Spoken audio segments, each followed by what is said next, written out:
We have some breaking news. Empire actor Jussie Smollett is now being considered a suspect for filing a false police report. Smollett alleged last month that he was attacked by two men who yelled homophobic and racist slurs at him. Two brothers who were arrested in connection with the alleged assault claim Smollett orchestrated the attack. They have since been released.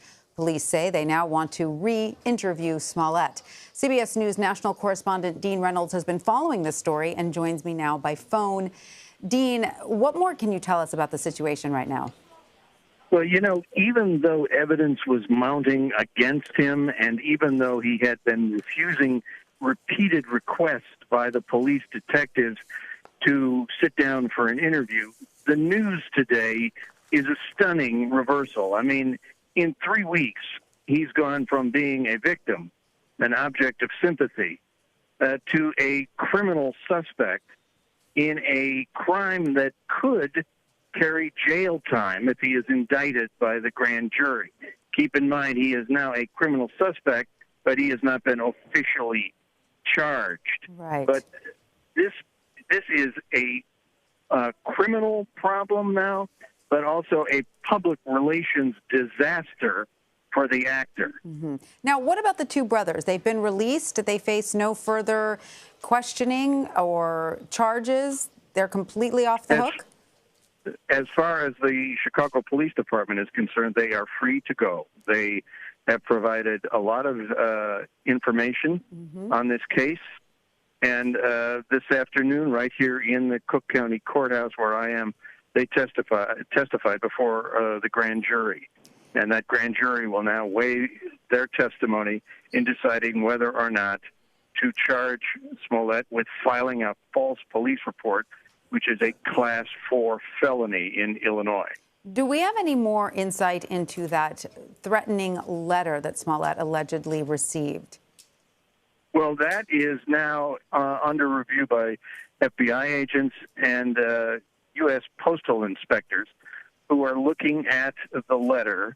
And WBBM, Chicago station WBBM, is reporting that the brothers, Ola and Abel Osundairo, have accused Smollett of actually crafting that letter. And then when it did not gain enough publicity, he planned the attack, which followed a week later. Now, the Chicago Police Department used significant resources in investigating this case. Is that correct, first of all? And secondly, could Smollett now be responsible for repaying the government for whatever funds they spent on this investigation? Yes and yes. 12 detectives were assigned, perhaps more, as the case wore on.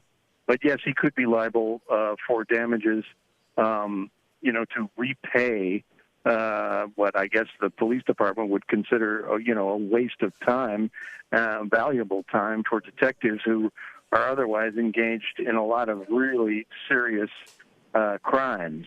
Sure. And you said it's considered a Class 4 felony there in Chicago. What kind of jail time could it carry? I think it's 1 to 3 years. I'm not really sure that this will end in a felony. It might be, they might plead down to a misdemeanor. I should point out that Smollett has retained the services of Mark Garagos, who is a very high-profile attorney who has represented people in trouble in the past, rapper Chris Brown and Michael Jackson. So he has some experience in dealing with difficult situations and difficult clients. All right. Dean Reynolds, thank you so much. You're welcome.